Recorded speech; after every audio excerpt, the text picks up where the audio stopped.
Welcome, sir.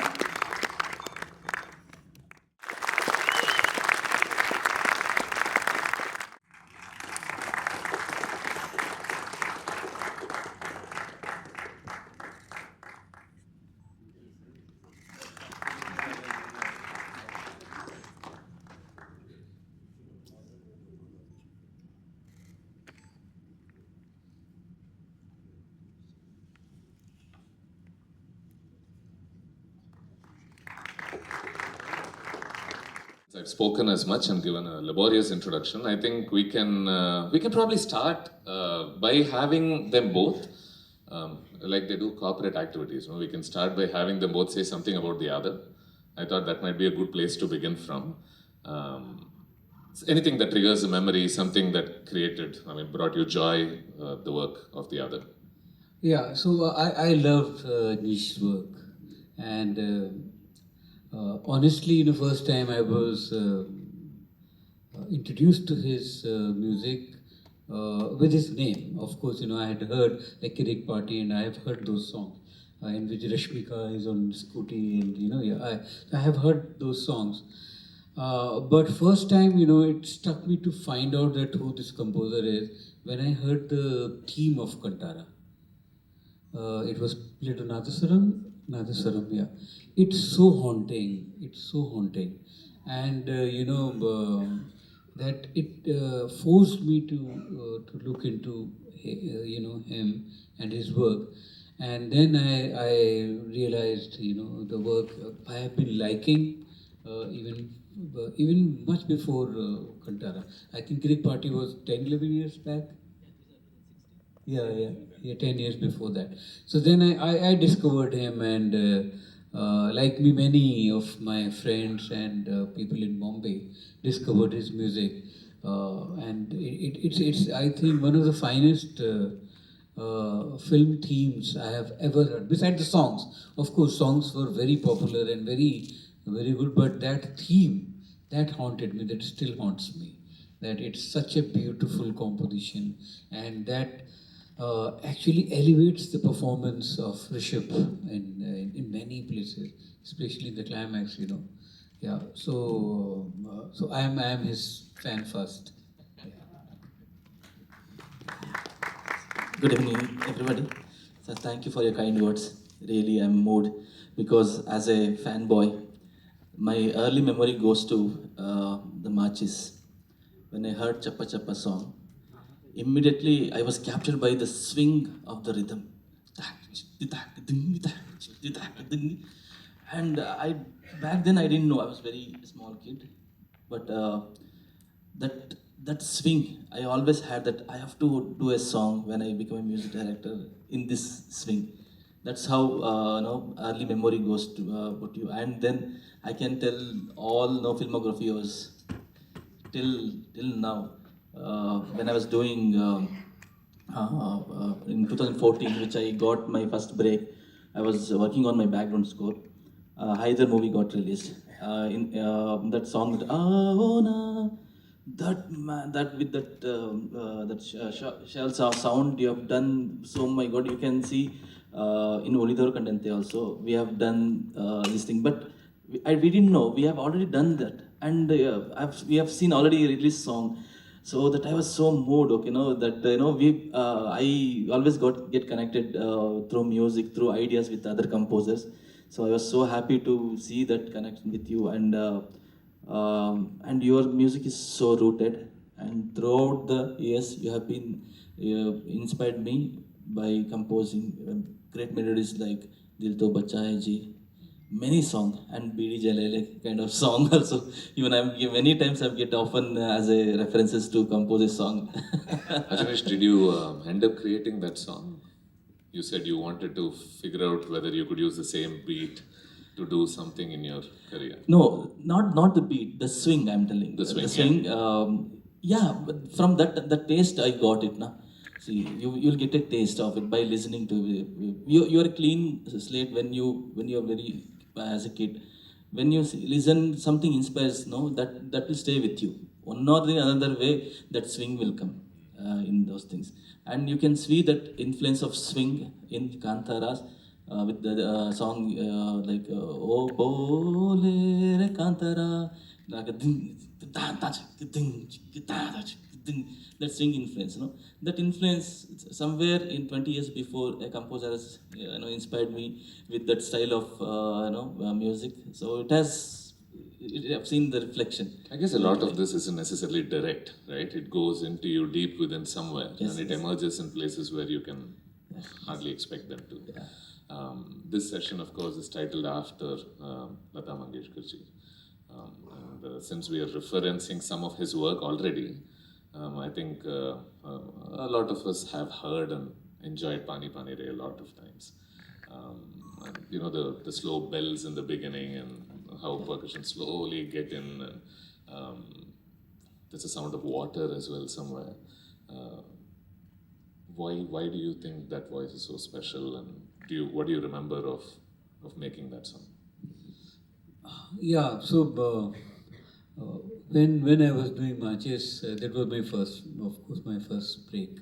I had done before that, I had done a lot of TV serials, and actually my first popular song was Chaddi Pehen Ke Phum Khilai, that Jangal Jangal Baat Chaliye with Guldar Saab. But then this was the make or break for me, and this Pani Pani Re, this is very special to me, and so we all composers, we make our own dummy words when we are making tunes, and because when you are composing, and I'm sure I'm speaking on behalf of Nish also.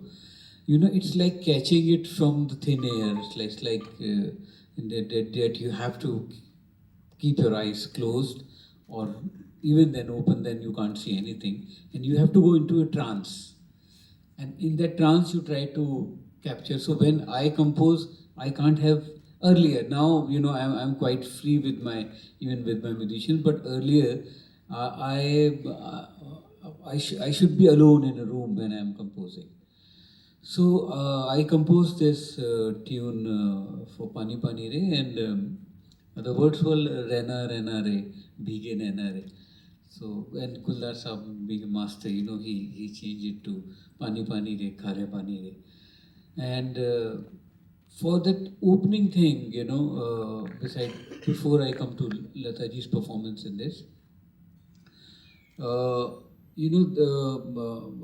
there was a cassette called Five Fingers. It was music recorded in Osho Commune Ashram by some, foreign composers. In Pune they had a recording studio. So whenever a composer or a musician came to ashram, and they had a studio. So as a tribute to Osho, they used to record over there. So this was recorded there, and that music was divine. In that, they had used a lot of these chimes and stone chimes, and I was haunted by those sounds. So and the situation came in Maachis, where all those characters, they were sitting on the bank of a river in the night, and she's remembering a home where she has come from.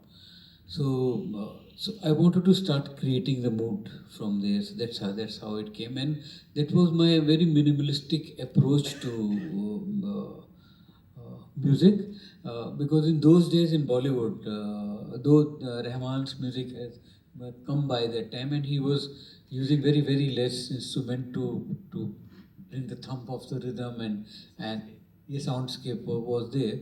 But in Bollywood, we still had it's a cycle, but we used to have a lot of musicians, and more for the show of it. The more musicians you have, the bigger composer you are. In those days was the thing. So I was working against that, because I was just going with my heart, that what touches me, I don't want to fill the wave with sounds and sounds, because finally these are all frequencies and they fight with each other, and you end up having not a clean feeling. You have to create a feeling.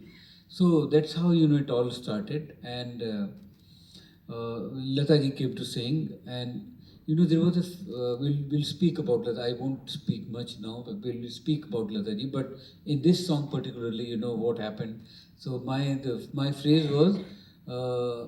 Re na re bhige na re. So it was like a little straight on the beat. So pani pani re khare pani re. So when Lataji came to rehearsal, and in those days, the singers used to rehearse. They never came directly to the studio. Now the singers are so and Lataji, I mean, great that she used to remember the whole song and she could sing in one breath. Not one breath, I mean, in one take. She always loved to do, one single take of the whole song. Now I mean, that's you have the benefit of that also that we do like one line, sometimes even half line. But some singers are who still prefer to sing the whole song.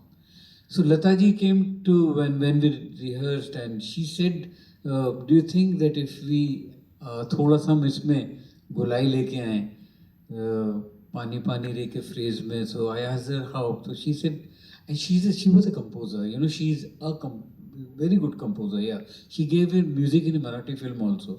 Besides acting, she acted also in childhood, but she gave music also with some other name. So she sang it to me. पानी पानी रे खारे पानी तो पानी पे जो उन्होंने वो मीड़ लिया.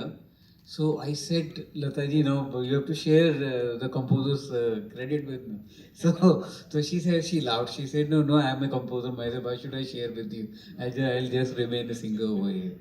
Yeah, so this is how I mean I can go on and on about Lataji, but we'll get more chance to talk about. Understood. There was something. Spiritual is the right word because religion has different connotations, and this spirituality, this like beautiful saying that I heard, and which is, I mean, the most beautiful, truest thing I ever heard about music. That the next thing, which is closest thing to silence of this universe is music. The closest thing we can come to silence is music. So It's fascinating you say that because typically they are seen as belonging on other sides of the spectrum, right? yes, yeah, but the fascination and the mysticism of silence, जो नाथ ब्रह्म की हम ओम की जो बात करते हैं कि जो इस कायनात की जो एक आवाज़ है वो जो है वो संगीत उसके सबसे ज़्यादा पास उसके पहुंचता है साउंड में और कोई चीज़ नहीं है जो उसके पास इतना पहुंचती है तो वो आई थिंक क्योंकि one thing which I have to keep shifting to English because No, don't worry about it. I caught that entirely. I understood that. Yeah. मुझे पहले ही सुधीर ने डरा दिया कि मैं हिंदी में बिल्कुल नहीं बात करूंगा. No, I will understand what you're saying as long as you don't necessarily Yeah, get no. too Yeah. literary on me. No, but I think we can जहाँ अपने आप आएगी हिंदी आ जाएगी. But that one thing we all feel creative people, and again I'm saying we because I think we all go through this. That when a good thing happens, when a good tune happens, I never felt that I composed it. I always feel that it has come from somewhere. I'm not capable of doing it. I'm not capable of doing it. And whenever bad thing happened, that happened because of me. Yeah, because I entered in that. I poked myself into that I couldn't make a connection. So that connection with the higher energy, I'll say not even God or anything. There is a higher energy which transcends you, which it's like Kantara. Can I ask you something obscure then?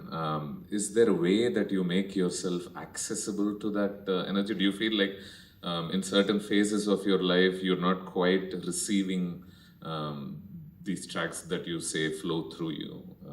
No, it's a combination of various things that like you can't force yourself to be innocent. No, that I want to be. You can't force yourself. It's either you that innocence flowers in you. वो कहीं से आपकी खुशबू निकलती है, आप force करके तो नहीं निकाल सकते. So for to go into that state of being, and that's where all the meditations and and जो प्रेम और भक्ति का मार्ग जो भी हम बोलते हैं, वो तो we all creative people, we keep looking for that state. We want to bring us to that state. And after I mean, and we all find our different processes. Ajneesh must be having a different process for that. I have my own process, which over the years, which I have realized that I compose best when I have beaten somebody in a tennis game. And yeah, so I am at my best. And if I have walked for 1.5 hours, I live in I have a home in Missouri, so I go over there, and I go very early in the morning for a walk. So people in पहाड़ों में जल्दी जगते नहीं है, तो for kilometers, I find no one, only some kids going to school, and I sing aloud in those mountains. And now, because for now I'm doing it for past 10 years, so now they know, when they hear my voice, they know that that madman is coming. But so I have found that process, when I'm that abundance is there, when I'm not conscious of anything, and when I'm not trying to compose something great, I'm just trying to explode. And that I'm not even trying. Trying is again a wrong word. If you try, it doesn't happen. It happens on its own. So I have realized, when I play a lot, like 1.5 hour, and in that also, if I get beaten, that's the ego. If I get beaten in the game, I'm not able to make a good song. But if I'm up like by 5-2, 5-3. So even while doing a serve, there's a phrase coming in my head. So so Please tell us who that. Part one, which came. But I have, in every function, I have never told it I have done so. I'm so happy to be on this as a music director, because I don't know how it happens. And when if at all I want to try compose a new another version of Varaharoopam, it's not possible. It's an interesting thing that you bring up. We are talking now about repurposing or reusing work that you've already done. And even with you, the Tantana, that song, right? You've recreated that for Kutte from Kamine. And in Kantara Chapter 1, you use at least a couple of tracks. You use Varaharoopam, you use the other song as well. Dharma song. Right, Karma song, which is a lovely, lovely song. I thought it. I mean, there's great melancholia to it, and I keep revisiting that track as well. Do you want to talk about what it means when people ask you to recreate something that you've already done, or reuse something that you've already done, as opposed to you feeling like, yeah, that came through me, that's out of me. Now I would like to do something else. Yeah, I actually happily agreed to reuse Varaharupam and Karma song, because Karma song, the philosophy it carries with it, no, it's superb. And it was actually it was predestined to be used in both the language, because Karma is the same thing in Kantara 1 also, with this also, and it was so apt. The lyrics is so apt, like no, so I happily agreed to use it. When it No, it comes definitely made for a great experience watching it, because the Yeah. moment it started playing, I'm like, okay, it's giving me another opportunity to sample it in the theater. Yeah, and recreating the same thing, no, I don't know. Once something has happened, it's happened, and I don't think so. We should go and try to create the same thing, and it will be just a kind of inspired thing from what we have done before.